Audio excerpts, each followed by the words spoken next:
Hello, everyone, and welcome to StrikeUP Connects, the state of women entrepreneurship with the Women Entrepreneurship Knowledge Hub, or WEKH.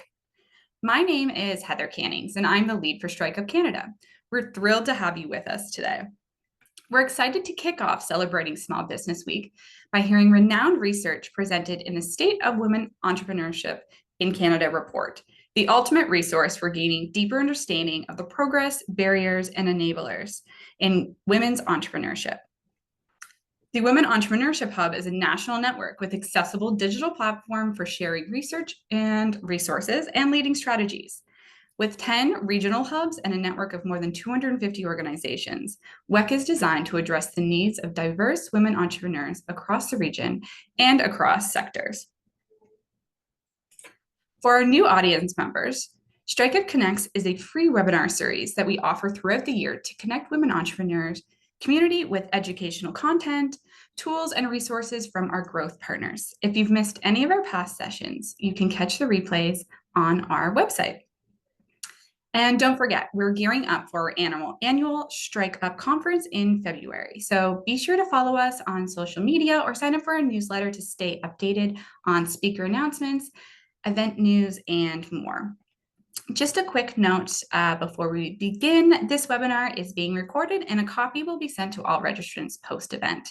So feel free to rewatch or share with your network. Today, we are honored to have Dr. Wendy Cukier, Professor of Entrepreneurship and Innovation at Toronto Metropolitan University and the founder and academic director of the Diversity Institute. She has authored over 200 articles on diversity, inclusion, and innovation, and has co-authored the best-selling Innovation Nation Canadian Leadership from Java to Jurassic Park. As a leader in advancing entrepreneurship, she has founded several initiatives, including the Women Entrepreneurship Knowledge Hub, which supports Canada's women entrepreneurship strategy. Wendy has received numerous awards, including Canada's Meritorious Service Cross, and has been recognized as one of Canada's 100 most powerful women by WEKH. She holds a PhD in Information Systems and 2 honorary doctorates. Throughout the session today, you will learn of the evolving landscape of women's entrepreneurship and of recommendations on the societal, organizational, and individual levels. You will also hear how addressing structural barriers and the needs of diverse women entrepreneurs across the regions and across sectors by developing targeted policies and programs can improve accessing to financing, network, and markets. After the presentation, we'll have a live Q&A. So feel free to submit your questions in the chat throughout the session, and we will do our best to address as many as possible. So without further ado, please join me in welcoming Dr. Wendy Cukier. Hey, and it's such a pleasure to be here. Thanks for that lovely introduction, Heather. I've written a lot of stuff, but I really admire people who do what everyone on this call does. So looking forward to hearing from you. And really, we do the research in order to try to identify where the barriers are for women entrepreneurs and come up with strategies to address them. So I'm going to present the highlights of the state of women entrepreneurship because that's what I was asked to do. But more than happy to have a more detailed discussion. I should start by saying I'm joining you from the traditional territory of the Mississauga of the Credit, the Anishinaabe, the Haudenosaunee, the Chippewa, and the Wendat peoples. And many of you know that the university that I teach at, Toronto Metropolitan University, is going through a process of truth and reconciliation, and that's part of the reason it changed its name. And I mention this also because at the Diversity Institute, obviously we're very focused on women entrepreneurs, but we recognize that there are big differences among Indigenous women, Black women entrepreneurs, immigrant women entrepreneurs, women with disabilities who become entrepreneurs, and so on. So we can talk more about some of those implications. We also know that your pathways, your experience, what you need, and so on, depends a lot on the sector that you're in. So a woman in tech is going to face different issues than, for example, a woman in health and beauty. And fun fact, I was at a conference in the UK, and one of my sort of pet peeves is that people tend to associate entrepreneurship with technology. Of course, technology entrepreneurship is important, but it accounts for a small fraction of entrepreneurship generally, and certainly a really small fraction of the kind of entrepreneurship women are engaged in. And the head of the Health and Beauty Council for the United Kingdom pointed out that health and beauty is faster growing, has better margins, lower failure rates, and more export potential than tech. And yet it's very seldom on the radar for, big announcements and government programs. So I just wanted to start with that provocation. I will now try to share my screen and hope that I can get to the right presentation. I will get rid of this. Just one moment, please. Hide the panel and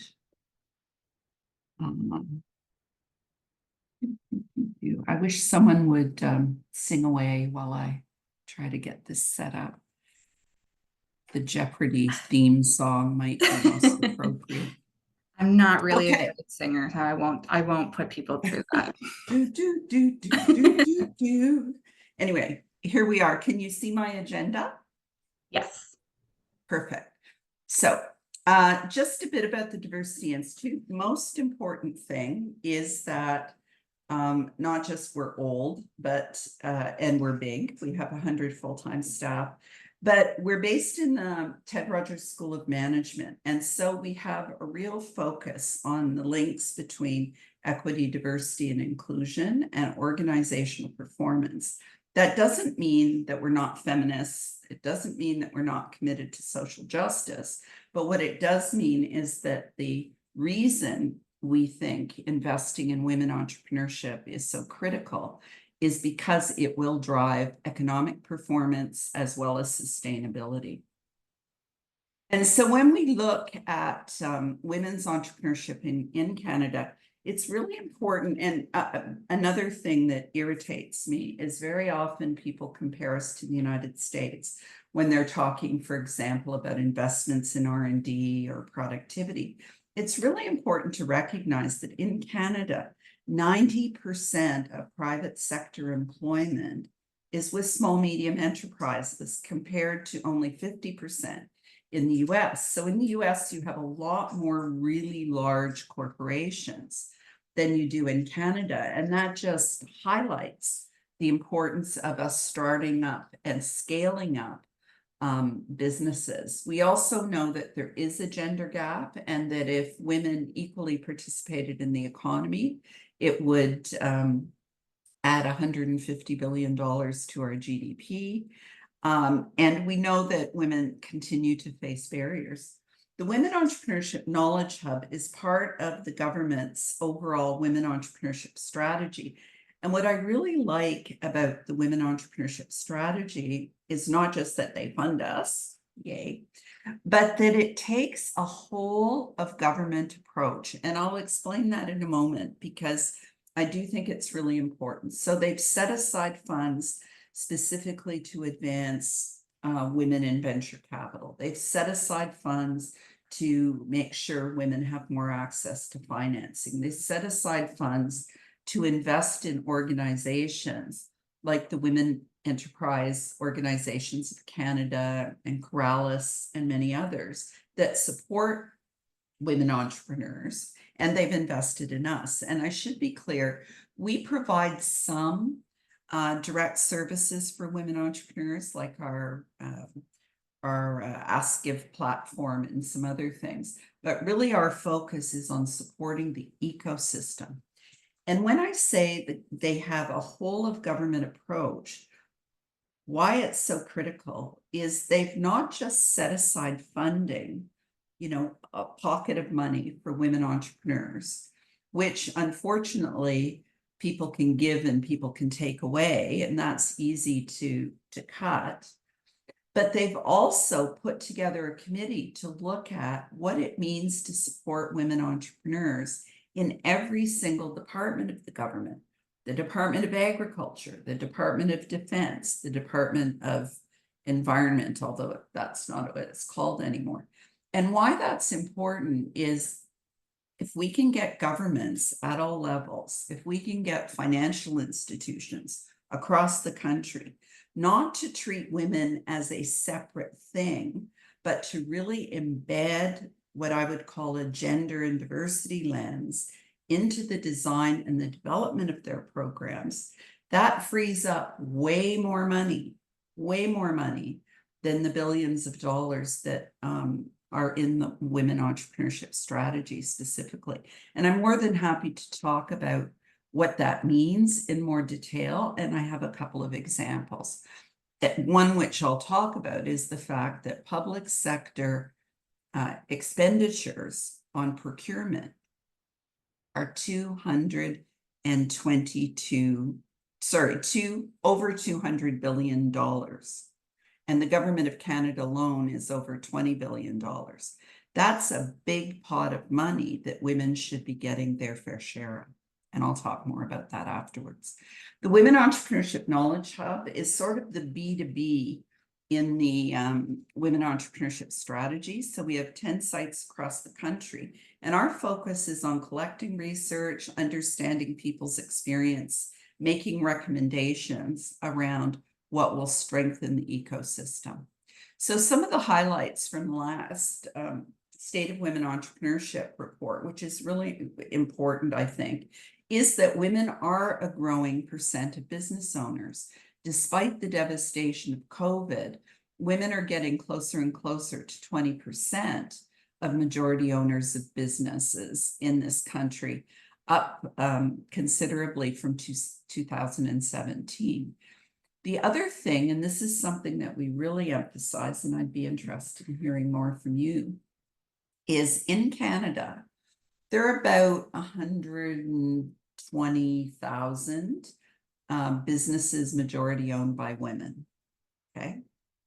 There are over 1 million self-employed women. And often self-employment is ignored when we talk about entrepreneurship, but I regard it as very important because women are more likely to start with a self-employment side hustle and grow that into their business than men are. So if you overlook self-employment, you're really overlooking the roots of many successful women-led businesses. The other thing that we see is women-led businesses tend still to be smaller and more vulnerable than those led by men, often because they don't have the same access to financing. And there are structural differences. As I mentioned, women are more likely to be in things like health and beauty versus tech and manufacturing. I mentioned at the outset that we really focus on bringing what's called an intersectional lens to looking at women entrepreneurs.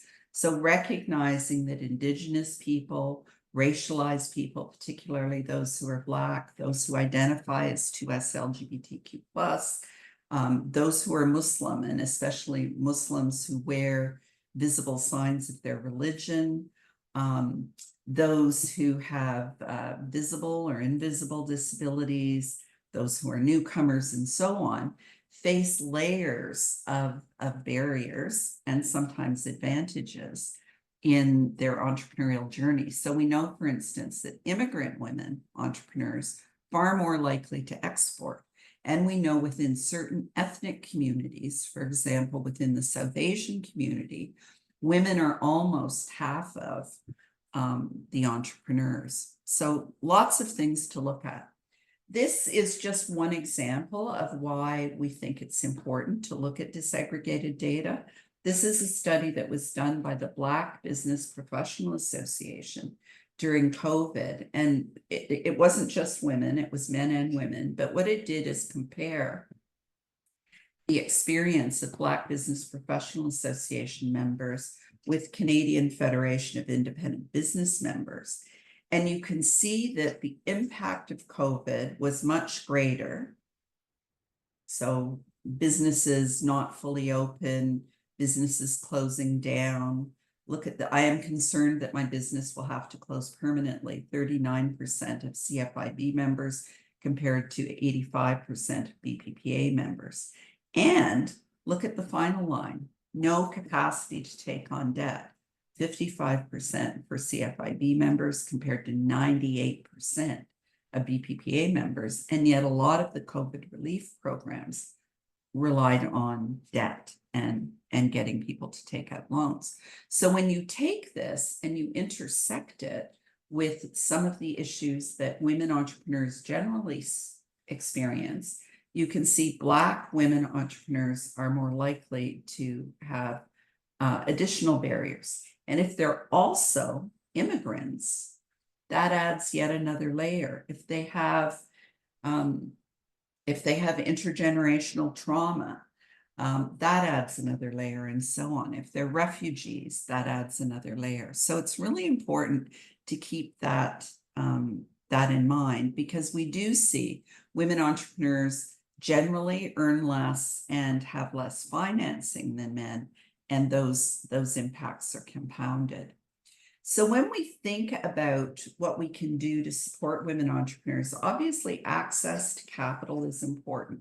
And there we're talking about access to venture capital, we're talking about access to loans, we're talking about access to investments. And every time we unpack where the barriers are, we see that there are things at the societal level, there are things at so for example, the stereotypes of a successful entrepreneur, and I'm sure many of you have stories of questions you've been asked, like, where is your husband? Or does he know what you're doing? Or, you know, are you going to have babies? At least those are the questions that people my age got when they decided to be entrepreneurs. So there are certain stereotypes we have to combat. But at the organizational level, we also know, and something we've worked hard on, is that often the standards that are applied to women are different. One of my favorite stories is about a woman who was, and there's research that shows a man and a woman pitch exactly the same thing. They get different questions. The man is asked questions about his potential. The woman gets questions about her track record. The man is more likely to get funding and more likely to get more funding than the woman. We know the evidence on that is irrefutable. But what's also interesting is the opportunities that are missed. And one of my favorite stories is a woman pitched before a bunch of VCs, and they said, oh no, we don't get it. And she was denied funding, finally got funding. Her product was pantyhose that do not run. The company is SheerTex. You see it all over the airport now. It got a big investment from H&M and so on. And it was because, you know, the men investors didn't get how life-changing pantyhose that do not run can be. And then, of course, there are individual level barriers, and this has to do with, you know, capacity, knowledge, attitudes. And it's really important to recognize here that it's not just about fixing women and teaching them financial literacy. You know, there's way too much emphasis, I think, paid to the need for women to change and learn things. I mean, lots of things you don't need to learn except at a fairly high level, because you can buy it. You don't have to be an AI expert to use AI in your business. You don't have to be an accountant to be able to make sound financial decisions. So we need to make sure that we're not overemphasizing fixing the women, and that we're also recognizing that attitudes need to change of the people who make decisions, the people who design the programs, and the people we have to interact with in the ecosystem. And we know that, again, as I said, there are lots of differences when we look at, we take an intersectional perspective. Fun fact is women, Indigenous businesses are far more likely to export than other businesses. And another fun fact is that women in general prioritize sustainability in their businesses more than men do. And Indigenous women, in particular, put a focus on benefits for their communities. We also have done a lot of research that really underscores the importance of women entrepreneurs in driving economic development, innovation, and sustainability. And we're really happy to see that women entrepreneurs, the gaps between women and men in terms of innovation, in terms of exporting, in terms of a lot of the markers that the economists use to judge contribution, are starting to be diminished. We've done some preliminary research on the impact of the women entrepreneurship strategy, and women who have engaged with ecosystem players like Corrales, like the Women Enterprise Organizations of Canada, which are in every province, like the Asia Pacific Foundation, and so on. And most of the feedback is quite positive in terms of, improved networking. And we all know that your network is your net worth. We all know it's not what you know, it's who you know. And so to the extent that a lot of these ecosystem partners build networks, and StrikeUP, it's one of their big contributions, that helps advance women entrepreneurs. We also know that respondents to the survey indicated that they introduced innovations based on information that they received, and that they're focused on sustainability. We do know, and I don't want to focus on the negative, but I just want to validate people's experiences, because often you think it's you, and especially because being an entrepreneur can be very solitary. So if somebody ignores you at a meeting, or mistakes you for the waitress, or doesn't take you seriously, you may think it's something that you've done. Or if you go to the bank and you don't get the outcome that you're hoping for. We know from the research that the barriers are real, that women continue to face discriminatory practices practically everywhere. And, I'm ashamed to admit, I teach in an entrepreneurship faculty. If you look at some of the textbooks, they don't have one single woman entrepreneur. That has a big impact on both the aspirations of the young women in the class, but also on what people think entrepreneurship is. So we have to really continue to identify and name the barriers, and try to address them in a variety of ways. And fundamental to this, in my view, is the fact that we tend to associate innovation with technology. Innovation isn't about making technology. Innovation is about doing things differently. It can be product innovation. It can be marketing innovation. It can be service innovation, or it can be innovation that is supported by technology. But making a new technology is not an innovation until it's actually used to do something different. And this narrow notion of innovation has the unintended consequence of excluding women, because we know, despite 30 years of effort, women remain about 25% of engineering students in this country, and a smaller percentage even of registered engineers. We know that women are starting to gain more traction in the sciences, but often that doesn't translate into jobs. So it's really important to break the stranglehold that technology has on our thinking about innovation. And I gave you the example of health and beauty, which in Canada doesn't get a whole lot of attention. The stereotypes around entrepreneurs, this is a couple of years old, but it was a Google image search. And You can try it today and see if you get anything different. But not only is it predominantly men, it's predominantly men in tech. So when we think about how to drive an inclusive entrepreneurship ecosystem, we're thinking about driving change at all levels, supporting individuals, both those who make decisions and those who are entrepreneurs, in developing the skills and attitudes and knowledge that they need, making sure that organizations in the ecosystem, whether we're talking about colleges and universities, chambers of commerce, financial institutions, investors, or others, bring to their work a gender and diversity lens.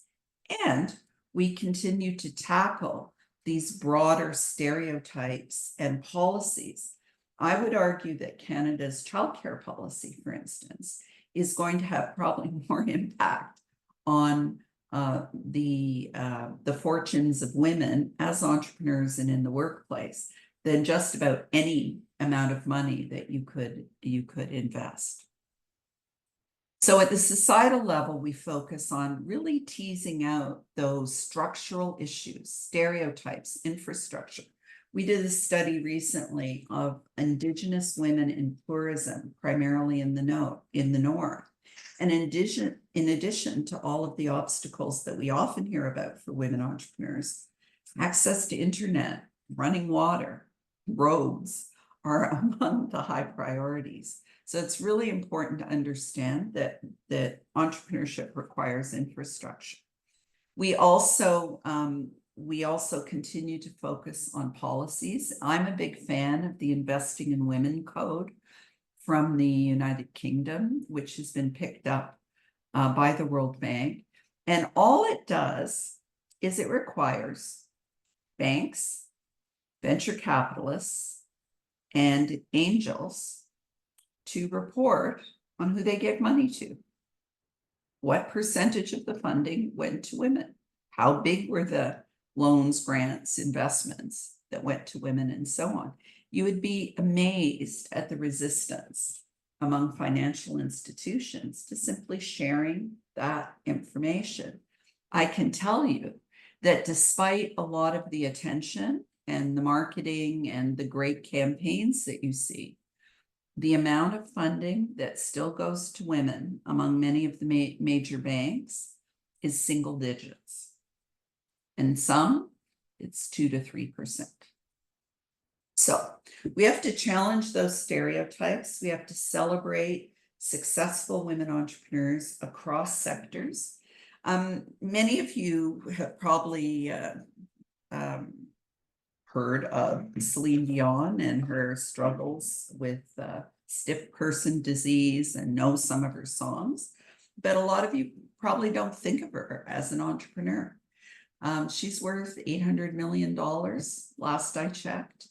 Kylie Jenner was a billionaire at the age of 20, selling stuff online. I think Rihanna is one of the most successful women entrepreneurs because of her Fenty collection and so on. And there's, you know, Mandy Renahan, who runs a very large infrastructure company. There are women in tech. There are social entrepreneurs.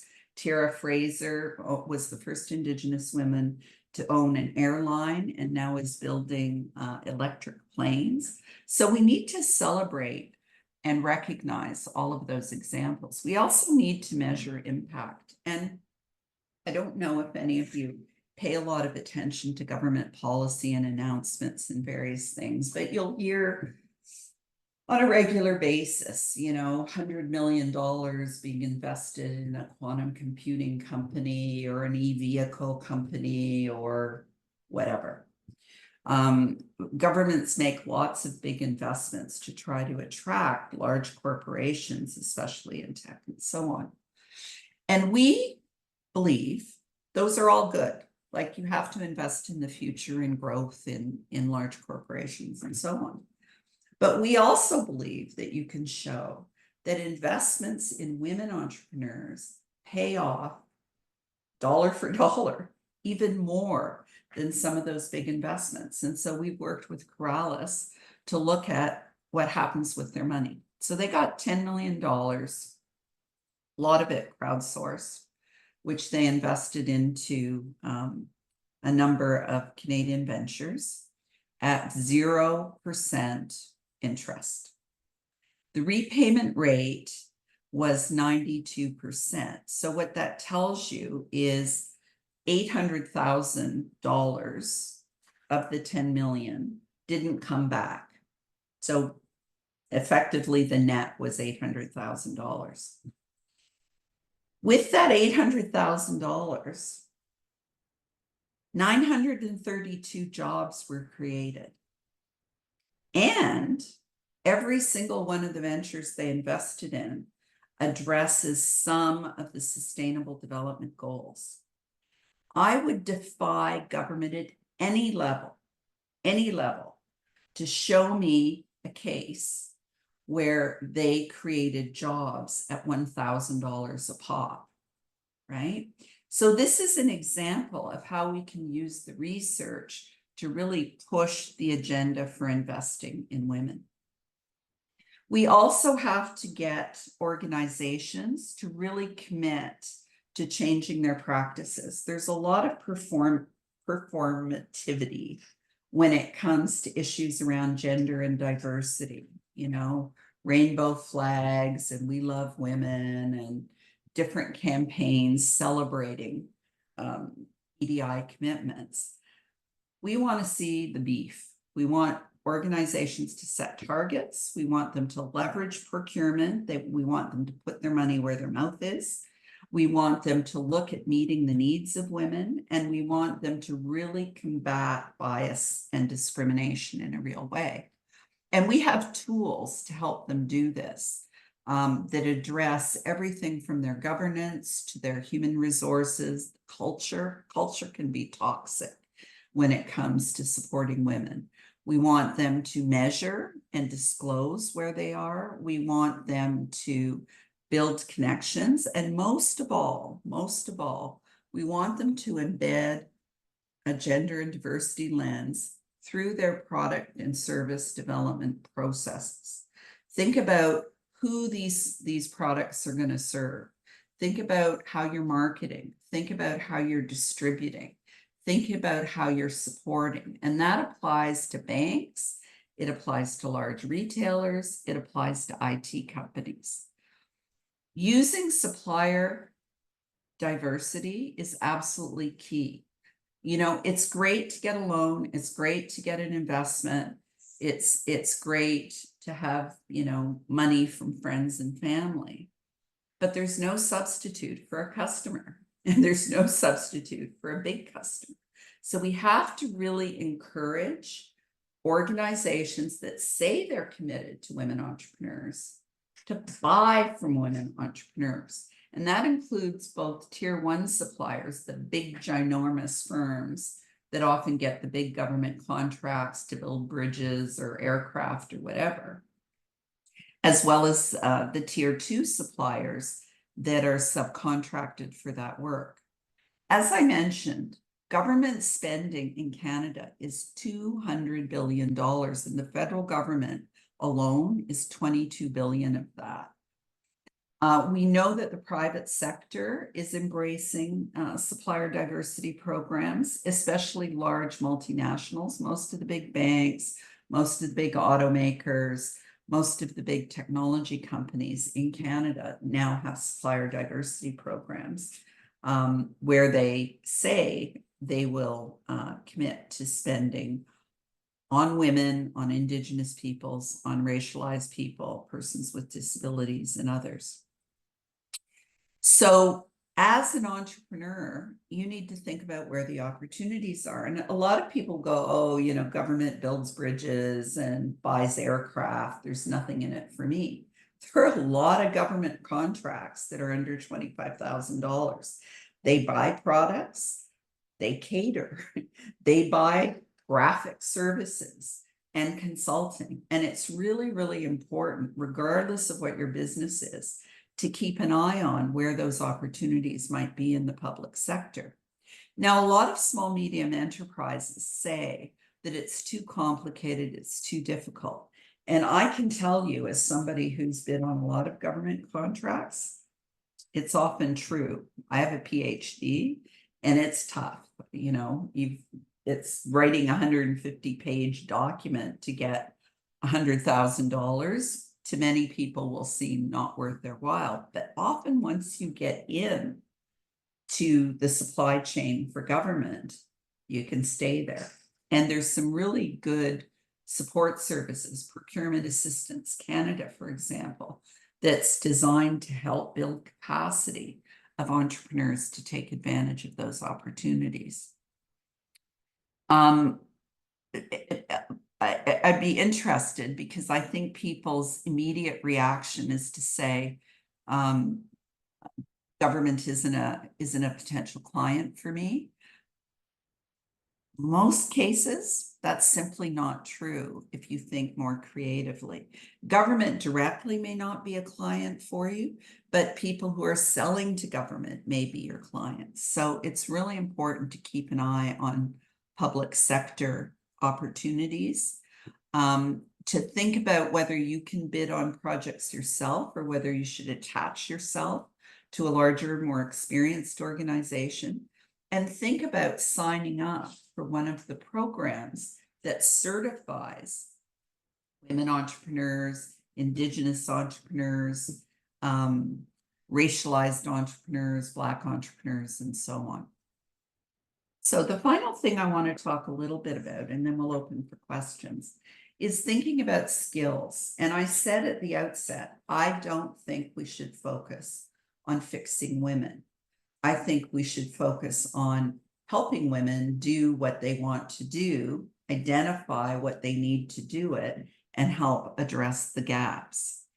And we know that at every stage of the entrepreneurship journey, there are different requirements. One of the things we're working really hard on is to try to develop assessments to tell you where you are in the journey, so you don't spend your time going places that aren't suited to you. And we had a case recently where we were trying to understand access to capital. We funded some projects through the Future Skills Center. And the main thing that we found out from the work that we did is that a lot of the women participating in the program were not investment ready. They didn't have good enough business plans. They didn't have their financial statements in order. They didn't have a revenue stream. They didn't meet the criteria that were needed for the programs. And that ends up with everybody being frustrated, right? If women go and pitch to venture capitals before they're ready, it just reinforces the idea that, you know, women aren't investment worthy. And so we're trying really hard to make sure that there are supports at every step of the way. We've developed a framework which looks at the stages, but also the sectors that you're in. If you're in, you know, pharmaceutical development, the process is really different than if you're baking or sewing or importing and exporting. And we recognize that diverse identities play a very significant role, that all women do not have the same opportunities. A lot depends on your personal assets and your experience and your networks. And we know that certain segments of the population are less likely to have those than others. So we've identified, I won't go into this in detail because you can get the slide deck if you want it. We've identified stuff that you need at different stages. You know, I'm a big believer in lean business planning. I don't think you need to be an accountant or have a degree in finance to learn how to do basic financial projections. It's a simple thing. What have I got? How much is it going to cost to make it, including my time? Who's going to buy it? And what are they prepared to pay? And is the gap big enough to actually make a profit over time? Not rocket science. And so we also are looking at different sectors. We are focusing on different populations. We support a number and engage in a number of different programs, some which are very focused on digital skills, for example. You know, I call generative AI the English major's revenge, because it's created huge opportunities for people without a coding or STEM background to create applications that can save enormous amounts of time. We have programs that are specifically focused on mentoring. We have programs that are focused on specific segments of the population. And our purpose in developing these programs with partners isn't because we're in the business of running programs. It's so we can better understand what's needed and what works for whom. So thank you very much. I would like to stop talking at this point and open it up for questions or comments, and be very happy to Kyle can put my email address in the chat if any of you would like to follow up with more specific questions or information. Amazing. Thank you so much, Wendy. I know it's a lot of information, but it's very, very important information. So we appreciate you sharing that information with us today.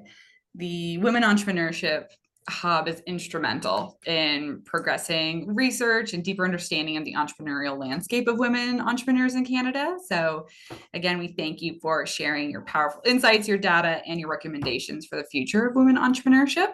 So now to jump into the Q&A, we had a couple good questions pop up there. One from a logistical standpoint is people were wondering if it was possible to get a copy of the slide deck. Sure. We'll provide it to you, Heather, and then you can share it. Sounds good. So we'll be sending an email out to everyone tomorrow. So to have a link to this recording, we'll provide the slide deck, some additional resources, and a link directly to that report. So one of the other questions that we received in the chat was, how do older women fit into the world of inclusive entrepreneurship? Oh, I can speak from experience. It's a really, really good question. And I know I don't look it, but I am now an older woman of a certain age. And honestly, it's really interesting, because as men get older, it's assumed they're wiser. As women get older, it's assumed they're irrelevant. And even though a lot of older women have immense experience, most of the programs are focused on youth. And while I'm a big supporter of young entrepreneurs, the earlier, the better. Like, I've worked on programs with Pathways to Education where we had, you know, kids in grade 2 selling stuff, and a big believer in Summer Company, love the university-based incubators. So it isn't, in my view, an either or, it's an and part of that is because of women's life cycle. Like, very often they are not in a position early in their careers to undertake their entrepreneurial journey. Very often it's either a side gig while they're raising their families, perhaps, or something that they consider after their kids are gone. Not to say that that's true of all women. You know, I wouldn't say all women are parents, but it is a typical trajectory. If you look at the life cycle of average women in Canada, that becomes part of their story. And so I think older women are facing multiple issues, because entrepreneurship is associated with men. It's associated with youth, right? You know, the sort of child genius scientist. Think about the pictures of those people that I shared at the outset.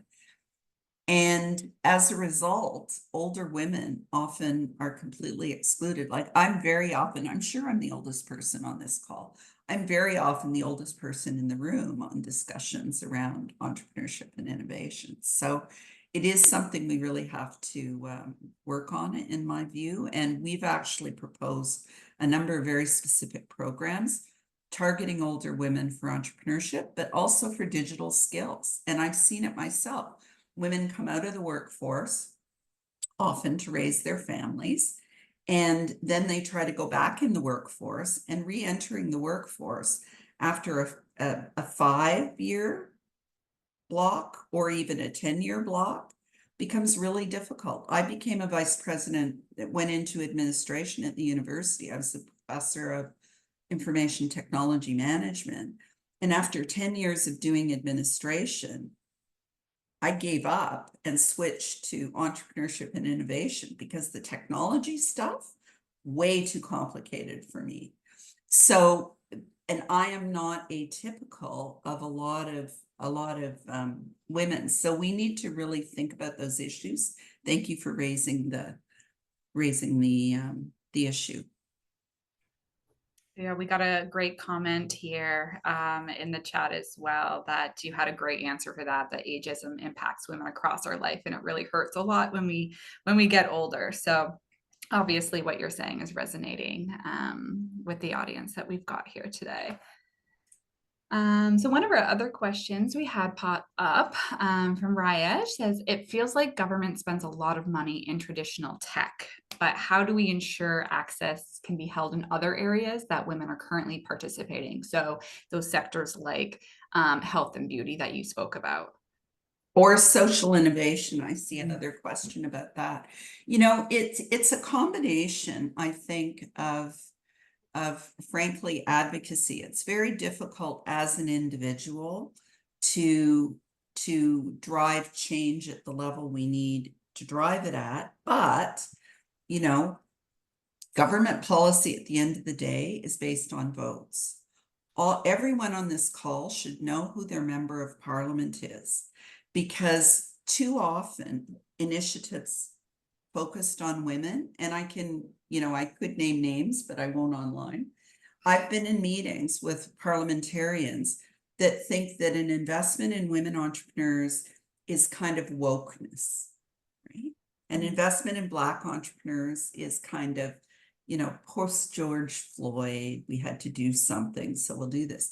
They don't get the economic reality and the impact of investing in women and creating intergenerational wealth in communities that historically have been excluded.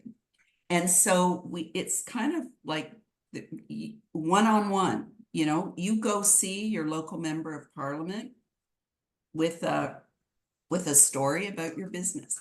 They love having the photo ops. They love having the selfies. So we really need that grassroots work. Organizations like SheEO, like many of the women enterprise organizations of Canada, community futures organizations in smaller communities, what's it called? The Center for Social Innovation, Foodpreneur. You know, there are organizations that are actively, of the Small Food Producers Association, there are organizations that are actively lobbying government to get them to think beyond the STEM box. But we all have to take a piece of that, whatever piece we're comfortable working on, and showcasing the successes of women. You know, like I just love that the SheerTex example. It was tech. It's just wasn't tech that they recognized. Becomes very, very important. Yeah, so kind of bouncing off of that lobbying with the government, we did have another question here asking about advocacy or lobbying with the government at different levels of government to consider procurement of smaller volume of products, giving opportunity for SME growth. So I guess connecting with some of those organizations that you had just mentioned would be a great kind of stepping stone for that.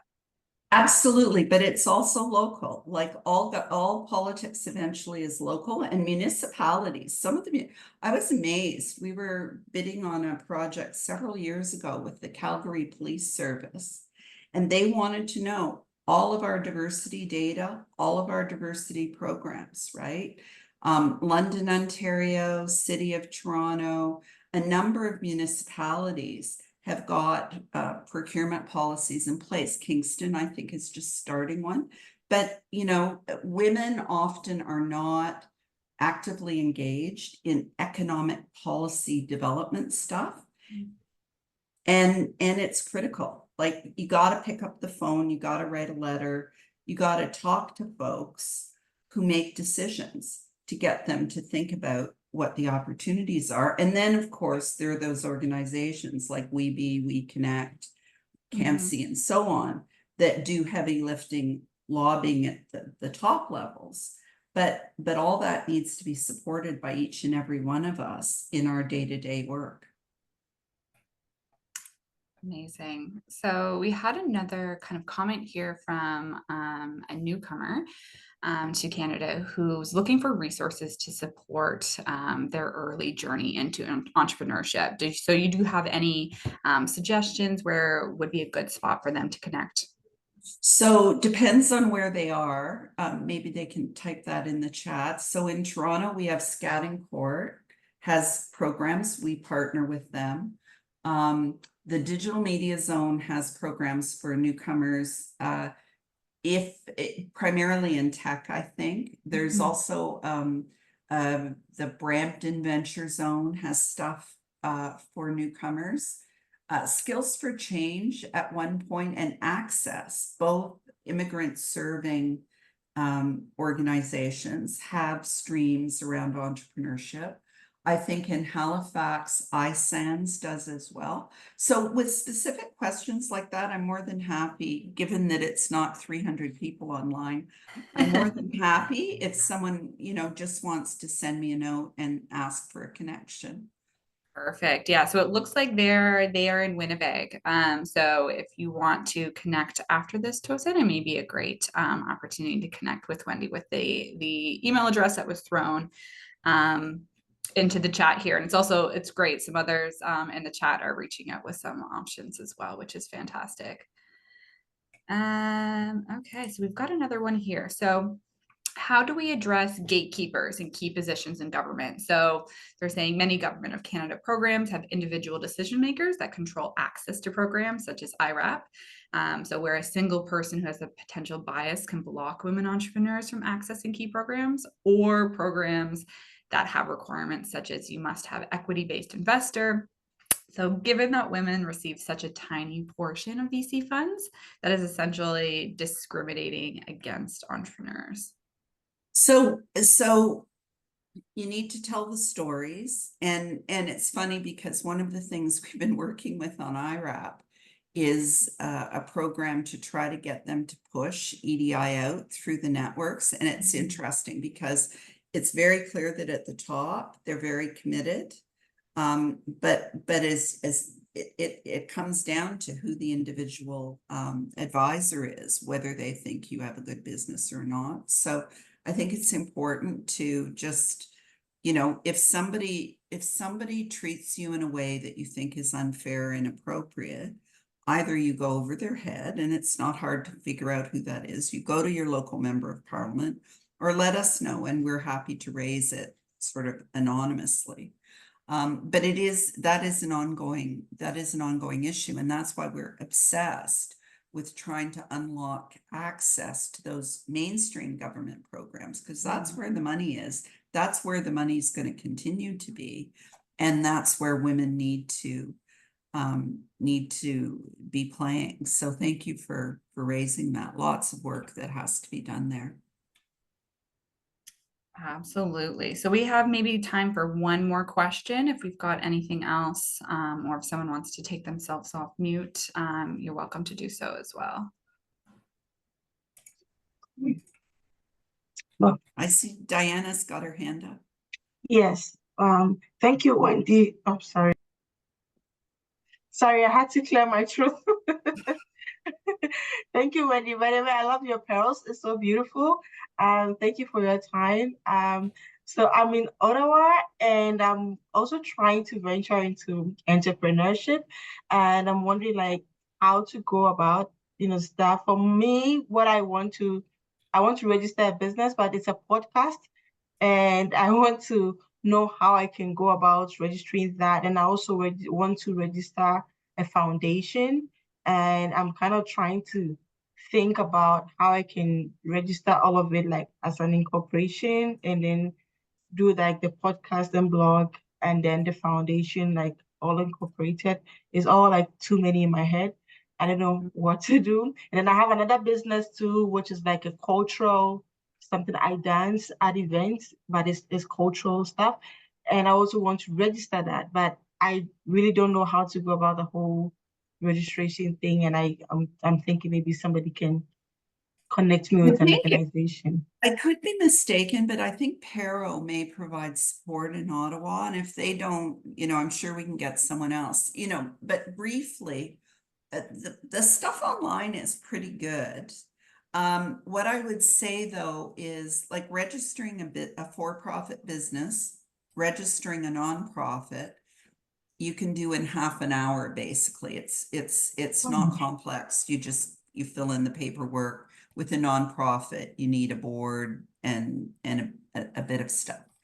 If you want a foundation and it's charitable, meaning you're going to be able to give receipts or write it off, that's a far more complex process that will take probably more than a year, because in Canada, registering a charity is very different than just registering a nonprofit. So that's the one that's going to be tough, and you're going to need legal advice and so on. So my advice would be to focus on the for-profit, the nonprofit to start, because it's easy and it's not that expensive. But again, if you can't find your way through the information, just send me an email.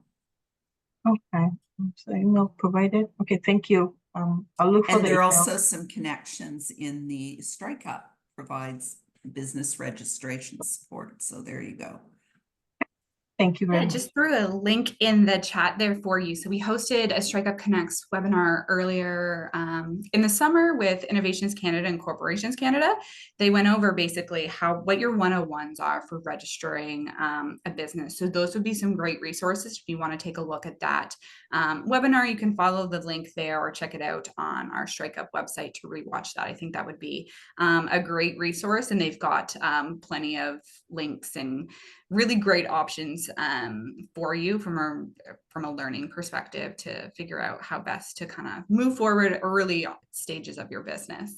Okay, thank you. I got the Paro link. Thank you. Perfect. Yeah. Perfect. So as we conclude today's session, I just want to extend a heartfelt thanks to Wendy again for sharing the insights from WEKH's State of Women Entrepreneurship in Canada 2024 report. The findings that you have shared with us not only shed light on the progress and challenges faced by women entrepreneurs across the country, but they also inspire us to continue pushing boundaries, innovating, and building resilience in our own journeys.